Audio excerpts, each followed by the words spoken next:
중국 배터리 나가라.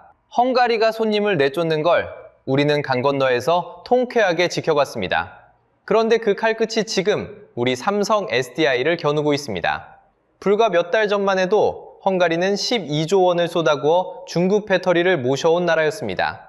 그런데 오염된 우물 하나가 16년 절대 권력을 무너뜨렸죠. 성난 규제의 칼날은 이제 방향을 틀었습니다. 도대체 왜 그 끝이 중국이 아니라 매출 8조 원대 삼성 SDI 거점을 향한 걸까요? 이 영상을 끝까지 보시면 강 건너 통쾌한 뉴스가 어떻게 여러분의 일자리로 돌아오는지 깨닫게 되실 겁니다. 기준치의 13,000배. 이 숫자 하나를 먼저 던지고 시작하겠습니다. 헝가리 데브레첸에 있는 한 중국 배터리 공장, 그 땅속 물에서 검출된 알루미늄 농도입니다. 마셔도 되는 물에 딱 한 컵의 오염만 허용된다면 여기선 13,000컵이 한꺼번에 쏟아진 셈이죠. 상상이 잘 안 되는 숫자입니다. 그런데 이건 상상이 아니라 실제로 헝가리 당국이 측정한 값입니다. 게다가 알루미늄만이 아니었습니다. 비소, 납, 카드뮴. 이름만 들어도 서늘한 중금속들이 줄줄이 함께 나왔거든요. 공장 옆에 뚫어놓은 관측용 우물, 그 지하수가 이렇게까지 망가져 있었습니다. 문제의 주인공은 셈코프라는 회사입니다. 중국의 배터리 분리막 기업이죠. 분리막이란 배터리 안에서 불이 나지 않게 막아주는 얇은 막을 말합니다. 그 회사가 헝가리 땅에 공장을 세워놓고 정작 발밑의 물을 이렇게 만들어버린 겁니다. 이 사달의 시작은 2026년 2월로 거슬러 올라갑니다. 공장에서 사고가 한번 터진 뒤 빗물을 빼내던 배수관을 막아버렸거든요. 그 순간부터 땅속 물은 조용히 그러나 확실하게 병들어가고 있었던 겁니다. 그리고 그 병든 물이 결국 세상 밖으로 드러났습니다. 헝가리 사람들이 가만히 있었을까요? 2026년 6월 24일 지역 주정부가 칼을 빼들었습니다. 즉시 가동 전면 중단. 그냥 생산만 멈추라는 게 아니었습니다. 만드는 것도, 고치는 것도, 쌓아두는 것도, 심지어 청소하는 것까지 다 멈추라고 못을 박았죠. 사실상 공장 문에 대못을 박은 겁니다. 그런데 진짜 통쾌한 장면은 그 다음이었습니다. 데브레첸 시장 라슬로 파프라는 사람이 직접 나섰거든요.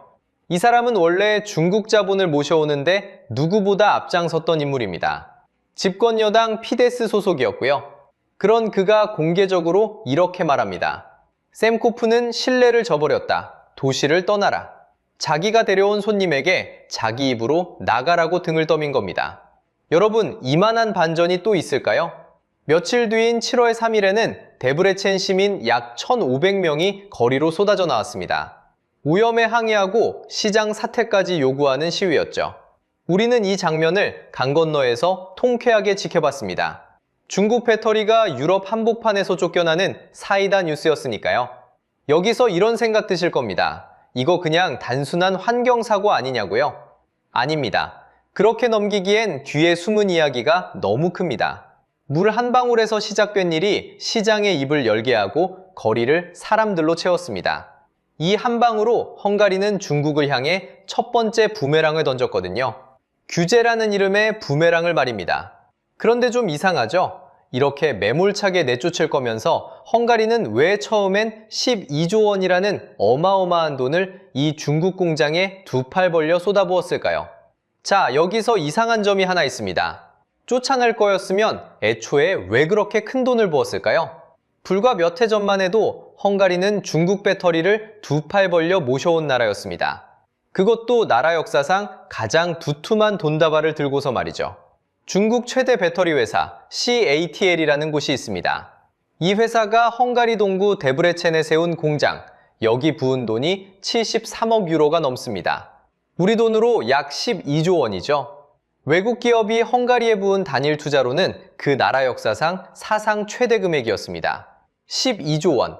감이 잘 안 오시죠? 쉽게 말하면요. 웬만한 지방광역시 한 곳에 한 해 살림살이를 공장 하나에 통째로 쏟아부은 겁니다. 우리로 치면 도시 하나가 몇 년 동안 쓸 돈을 배터리 공장 한 곳에 몰아준 셈이죠. 그런데 헝가리는 이걸 마다하기는커녕 오히려 붉은 카펫을 깔고 두 손 모아 모셔왔습니다. 여기서 경제 용어 하나 짚고 가죠. 그린필드 투자라는 말이 있습니다. 쉽게 말하면 남의 나라 빈 땅에 공장을 아예 새로 지어 올리는 외국인 투자입니다. 이미 굴러가는 회사를 사들이는 게 아니라 맨 땅에서부터 시작하는 거죠. CATL 공장이 바로 그 헝가리 역대 최대 그린필드 투자였습니다. 규모를 한번 그려볼까요? 공장 부지만 221헥타르, 축구장 300개를 나란히 붙여놓은 크기입니다. 계획된 생산 능력은 100기가와트시, 전기차 100만 대를 넘게 굴릴 배터리를 매년 이 한 곳에서 찍어내겠다는 겁니다. 여기서 일할 사람만 9,000명이 넘고요. 이 배터리가 어디로 가는지 아세요? 벤츠, BMW, 스텔란티스, 폭스바겐, 이름만 들어도 아는 유럽 자동차의 심장부로 곧장 들어갑니다. 유럽 완성차의 목줄을 중국 배터리가 슬그머니 쥐게 되는 그림이었죠. 한번 이 공장에 배터리를 의존하기 시작하면 다른 데서 쉽게 갈아타기도 어려워집니다. 발을 담근 쪽이 오히려 끌려다니게 되는 구조인 거예요. 이 대목은 뒤에서 다시 소름 끼치게 돌아옵니다. 도대체 왜 이렇게까지 했을까요? 오르반 총리 때문입니다. 이 사람은 서쪽 유럽만 바라보지 않았어요. 서유럽이 잔소리를 늘어놓을 때 그는 동쪽으로 눈을 돌렸습니다. 중국을 향해 문을 활짝 열어젖혔죠. 이른바 동방개방이라 불린 친중 노선이었습니다. 돈의 국적을 따지지 않겠다는 겁니다. 중국이 공장을 지어준다면 세금도 깎아주고 땅도 내주고 규제도 눈 감아주겠다는 거였죠. 그리고 이 도박은 처음엔 기가 막히게 맞아떨어졌습니다. 숫자로 보면요, 헝가리 실업률은 2010년에 11.2%였습니다. 10명 중 1명 넘게 일자리가 없었다는 뜻이죠. 그런데 2019년 이 숫자가 3.4%까지 뚝 떨어집니다. 사실상 완전 고용. 일하고 싶은 사람은 거의 다 일하는 나라가 된 겁니다. 중국 돈이 일자리를 만들고 그 일자리가 표가 되어 돌아왔습니다. 생각해 보세요. 일자리가 없어 도시를 떠나던 청년들이 집 근처 공장으로 출근하기 시작한 겁니다. 부모들은 자식이 곁에 남아 월급을 받는 걸 보며 오르반을 지지했고요. 오르반은 여기에 취해 유럽의 배터리 수도가 되겠다고 큰 소리 쳤어요. 그 자신감의 밑바닥에는 바로 이 12조 원짜리 붉은 카펫이 깔려 있었습니다. 데브레첸 시민들도 이 공장을 도시의 미래라 철석같이 믿었습니다. 여기까지 보면 누구라도 헝가리의 선택이 영리했다고 말할 겁니다. 돈이 들어오고 일자리가 생기고 나라 이름값이 올라갔으니까요. 그런데 여러분, 바로 이 붉은 카펫이 화근이었습니다. 헝가리가 나중에 중국을 향해 던지게 될 부메랑. 그 부메랑을 던질 팔이 다름 아닌 이 거대한 공장이었거든요. 잔치는 언제나 청구서가 도착하기 전까지만 즐겁습니다. 완벽해 보였던 이 그림을 우물 하나가 산산조각냈습니다. 여러분, 잠깐 생각해 보세요. 헝가리는 원래 물이 귀한 나라입니다. 여름 가뭄이 갈수록 심해지는 땅이죠. 그런데 이 나라가 무엇을 끌어들였을까요? 하필 물을 가장 많이 먹는 배터리 공장이었습니다. 배터리는 만들 때 어마어마한 물을 씁니다. 쇠를 씻고 뜨거운 공정을 식히고 단계마다 물이 들어가거든요. 물이 모자란 나라가 물 먹는 하마를 초대한 겁니다. 이런 걸 자충수라고 부르죠. 스스로 든 수에 스스로 걸려 넘어지는 거예요. 우물 하나를 떠올려 보세요. 우물은 하나인데 두레박이 2개 걸려 있습니다. 한쪽은 농부, 다른 쪽은 공장이죠. 두 두레박이 동시에 물을 퍼올립니다. 처음엔 둘 다 물을 얻습니다. 그런데 언젠가는 누군가 빈 두레박만 올리게 되죠. 경제학에서는 이걸 공유지의 비극이라고 부릅니다. 모두의 것을 각자 욕심껏 퍼쓰다가 결국 아무것도 남지 않는 구조를 말하는 거예요. 이 땅에서 대를 이어 농사짓던 사람들을 생각해 보세요. 그들에게 물은 곧 밥줄입니다. 그런데 그 물이 어디로 가는지 어느 날 알게 된 거죠. 내 두레박이 비어가는 사이 공장 두레박은 넘치도록 물을 퍼갔습니다.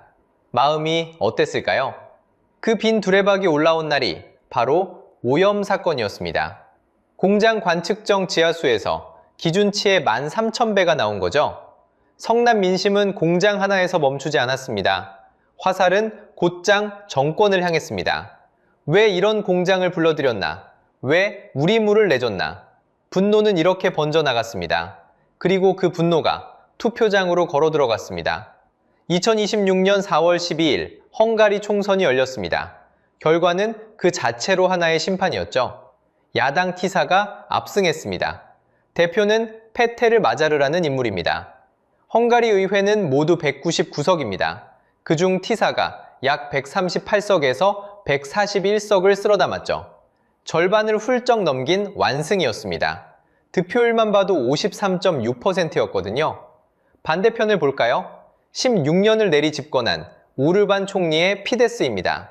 기존 135석에서 단 55석으로 주저앉았습니다. 득표율은 37.8%에 그쳤죠. 숫자로 보면요, 135석이 55석이 된 겁니다. 쉽게 말하면요, 절대 권력이 쥐고 있던 의석 절반 이상이 하룻밤에 증발한 거예요.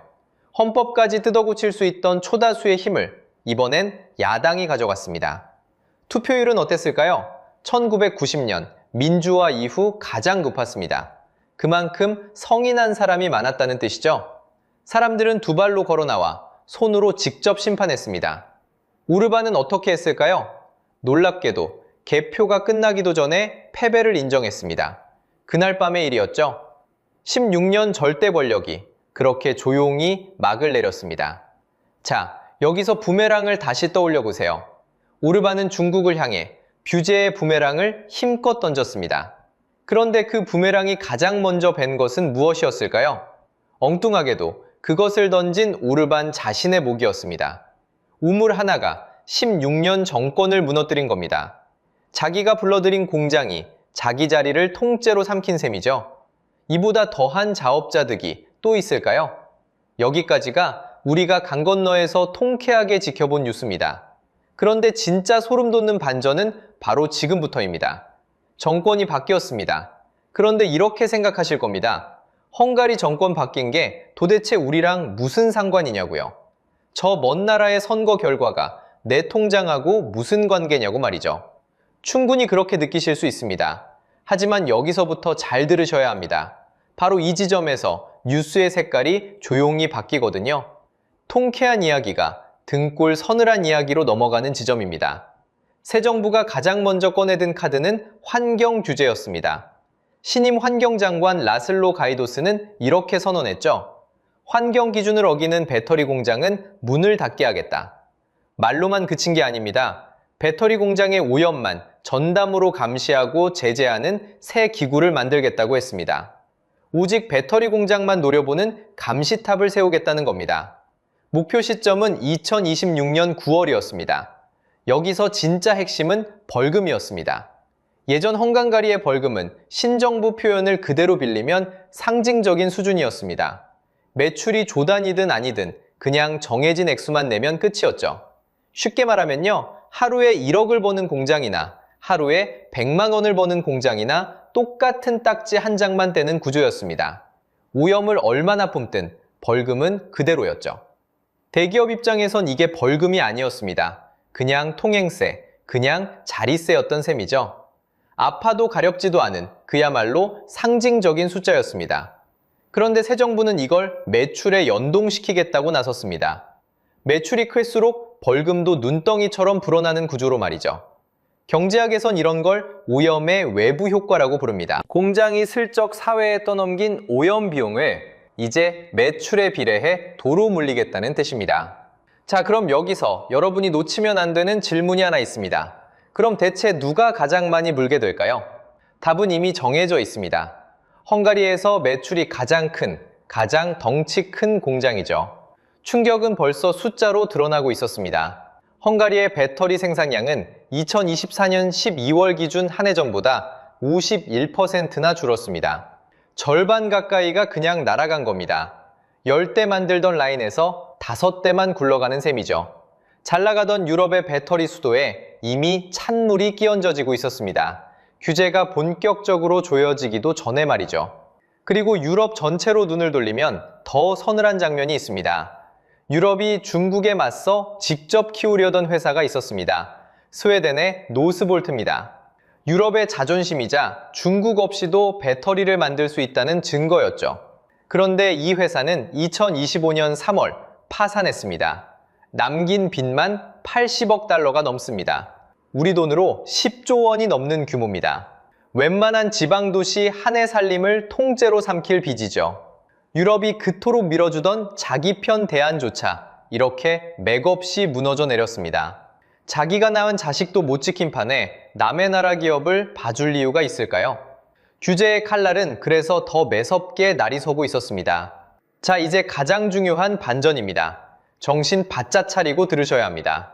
이 새로운 규제는 중국산이라고 딱지를 붙여서 걸러내는 게 아니었습니다.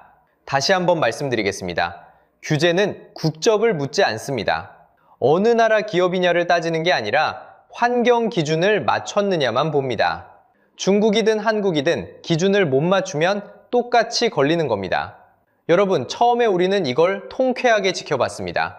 중국을 내쫓는 시원한 뉴스였으니까요. 그런데 바로 이 한 문장이 강 건너 불구경을 내 집 걱정으로 바꿔놓습니다. 국적을 묻지 않는다는 그 말이 사실은 우리 기업한테도 예외가 없다는 뜻이었으니까요. 그리고 그 순간 칼날은 허공에서 천천히 커브를 그리기 시작합니다. 겨냥한 건 분명 중국이었는데 그 궤도는 이상하게도 작고 엉뚱한 곳을 향하고 있었습니다. 그리고 그 궤도의 끝에 서 있는 이름이 하필 삼성 SDI였습니다. 자, 이제 그 칼 끝에 서 있는 이름을 불러보겠습니다. 바로 우리 삼성 SDI였죠. 헝가리 괴들이라는 작은 도시에 삼성 SDI의 유럽 심장이 뛰고 있습니다. 이 괴들 공장은 삼성 SDI 유럽 사업의 핵심 거점입니다. 헝가리 법인 한 곳의 매출이 약 8조 원대에 이릅니다. 삼성 SDI 전체 매출의 30%가 넘는 규모예요. 쉽게 말하면요, 회사가 버는 돈 3푼 중에 1푼 넘게 바로 이 헝가리 공장에서 나온다는 겁니다. 그런데 하필 이 거대한 공장이 규제의 칼끝을 정면으로 받고 있었습니다. 여기서 여러분은 이렇게 물으실 겁니다. 규제는 국적을 안 묻는다면서 왜 하필 삼성이냐고요? 답은 벌금 구조에 숨어 있습니다. 앞서 새 정부가 벌금을 매출에 연동하겠다고 했죠. 매출이 클수록 벌금도 눈덩이처럼 불어나는 구조예요. 그러면 누가 가장 위험할까요? 당연히 매출이 가장 큰 공장입니다. 유럽에서 손꼽히게 돈을 많이 버는 배터리 거점이 바로 괴들이었죠. 몸집이 클수록 매길 수 있는 벌금의 자릿수도 커지는 법이거든요. 칼끝이 대형 공장을 향하는 건 감정이 아니라 산수였던 겁니다. 그리고 우리 삼성 SDI는 이미 3번 이 칼날 아래 목을 들이밀었다 겨우 빼냈습니다. 소송으로 이어진 3단계 드라마를 함께 보시죠. 첫 번째, 2024년 5월 부다페스트 법원이 괴들 공장의 환경 허가 효력을 정지시켰습니다. 공장을 돌릴 법적 근거가 잠시 멈춰선 거예요. 두 번째, 2025년 10월 이번엔 지방법원이 그 허가가 위법이라며 아예 취소해버렸습니다. 새 절차를 밟기 전까진 생산을 멈추라는 취지였죠. 여기까지만 보면 공장 문이 닫히기 직전입니다. 조 단위를 쏟아부은 유럽 심장이 판결문 한 장에 멈춰설 판이었던 겁니다. 세 번째, 2026년 2월 초 헝가리 대법원 쿠리아가 하급심을 뒤집었습니다. 환경허가는 유효하다며 마지막 문턱에서 겨우 되살아난 거죠. 겨우 살았습니다. 하지만 생각해보세요. 3번이나 목을 들이밀었다 뺐다는 건 다음에도 안전하다는 뜻이 결코 아닙니다. 칼날은 법정에만 있지 않았습니다. 헝가리 경찰은 2023년 이후로도 삼성 공장을 상대로 환경 관련 형사 절차를 여러 차례 밟아왔거든요. 법원 소송에, 경찰 수사에, 벌금 개편까지 사방에서 조여오는 형국입니다. 여기에 유럽 전기차 수요마저 싸늘하게 식어버렸습니다. 2024년 말 괴들 공장은 수백 명을 내보내고 가동을 잠시 멈췄습니다. 시장이 얼어붙자 삼성 SDI의 글로벌 생산도 10% 가까이 줄었죠. 규제가 조이는 그 순간에 매출까지 흔들리기 시작한 겁니다. 그럼 발을 빼면 되지 않냐고요? 그게 그렇게 간단하지가 않습니다. 삼성 SDI는 이미 헝가리 땅에 조 단위를 묻어버렸거든요. 이걸 경제학에서는 포로 시장이라고 부릅니다. 한번 큰 돈을 묻으면 쉽게 발을 못 빼고 질질 끌려다니는 처지를 말하는 거죠. 공장에 쏟은 돈은 되팔아도 회수가 안 됩니다. 규제가 아무리 조여와도 울며 겨자 먹기로 버틸 수밖에 없는 겁니다.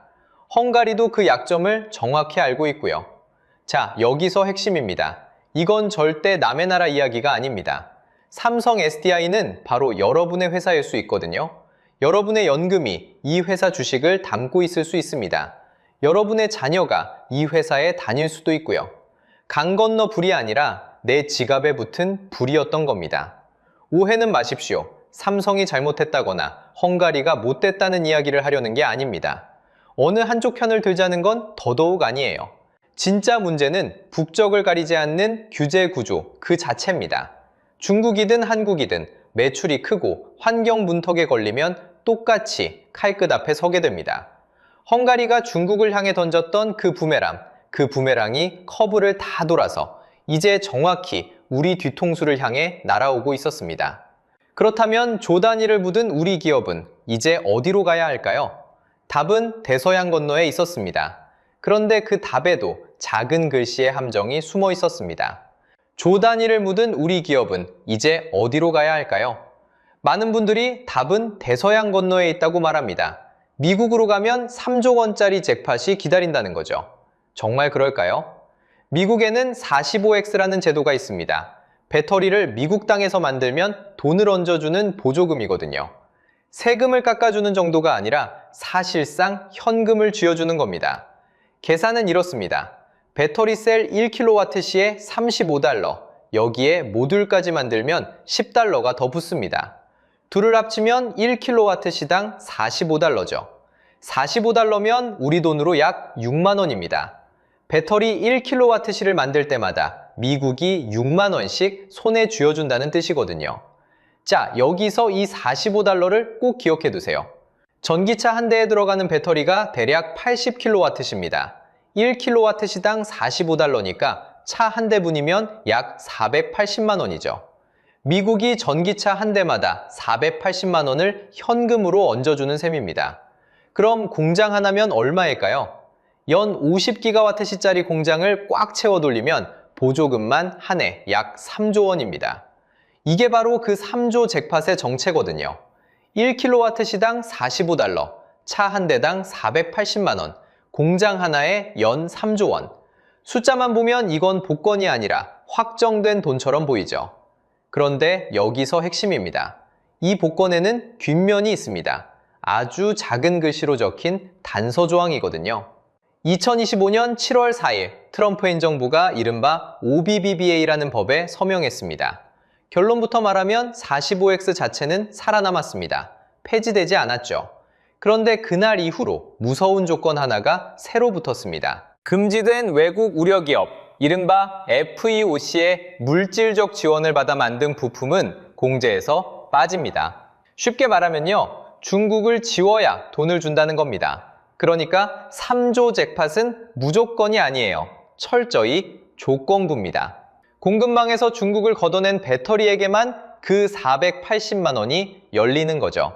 그런데 여기서 씁쓸한 자부심이 하나 생깁니다. 중국의 저가 배터리, 이른바 LFP는 이 탈중국 시험대를 넘기가 어렵거든요.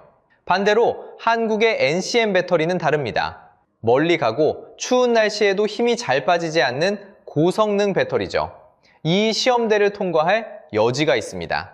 같은 부메랑을 두고 미국과 유럽은 대응이 정반대입니다. 미국은 현금을 얹어주며 중국을 지우라는 조건을 걸었죠. 유럽은 아예 관세와 규제로 문을 걸어 잠갔습니다.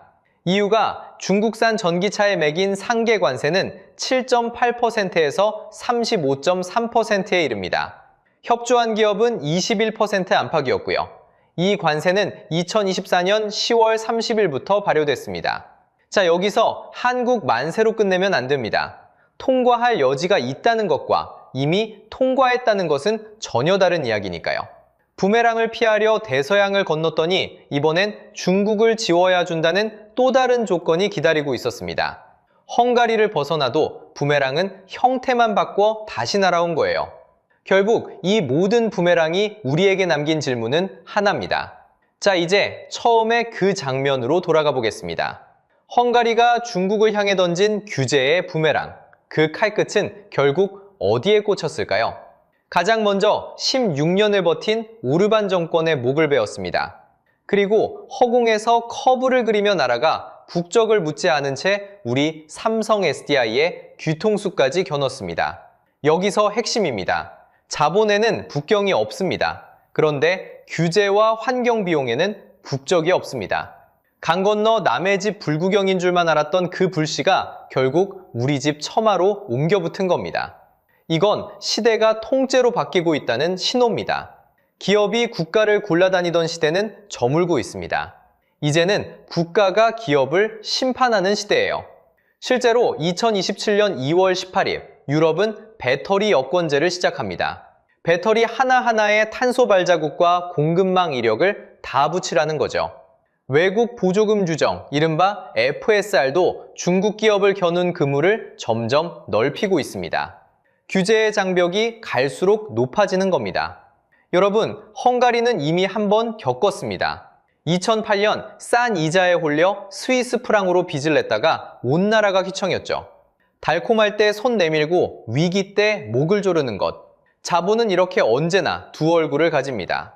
그리고 이 이야기는 오늘 당장은 기업의 숫자로만 보입니다. 그런데 그 8조 원짜리 공장이 흔들리면요. 흔들리는 건 결국 여러분의 자녀가 몇 년 뒤 지원할 일자리입니다. 그렇다면 우리 기업은 무엇을 해야 할까요? 답은 세 가지로 좁혀집니다. 첫째, 공급망에서 중국을 걷어내고 현지 환경 규제에 미리미리 대응하는 겁니다. 사고가 터진 뒤가 아니라 터지기 전에 움직여야 합니다. 둘째, 미국과 유럽 어느 한쪽에만 목을 매지 않는 겁니다. 두 시장으로 위험을 나눠 담아야 하는 거예요. 셋째, 배터리의 심장인 핵심 광물, 이건 반드시 우리 힘으로 확보해야 합니다. 이 세 가지는 이제 선택이 아니에요. 부메랑이 날아드는 시대를 버텨내기 위한 최소한의 조건입니다. 자, 이제 여러분께 묻겠습니다. 이번 부메랑의 진짜 책임은 어디에 있을까요?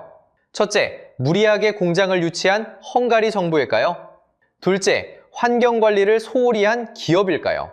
셋째, 애초에 국적이란 게 없는 자본의 구조 그 자체일까요? 그리고 하나 더, 여러분의 주식, 여러분의 연금, 여러분 가족의 일자리 중에 배터리 산업과 얽힌 것이 있다면 댓글로 꼭 들려주세요. 부메랑을 피해 대서양을 건넌 우리 기업, 그곳엔 3조 원짜리 잭팟이 기다리고 있었습니다. 그런데 그 복권 뒷면엔 깨알 같은 단서 조항이 숨어 있었죠. 왜 하필 그 탈중국 시험대에서 유독 K배터리만 웃을 수 있는지 그 미국 캔크는 다음 영상에서 낱낱이 파헤쳐 보겠습니다. 오늘 영상이 유익하고 재밌으셨다면 구독과 좋아요 부탁드리겠습니다. 시청해주셔서 감사합니다.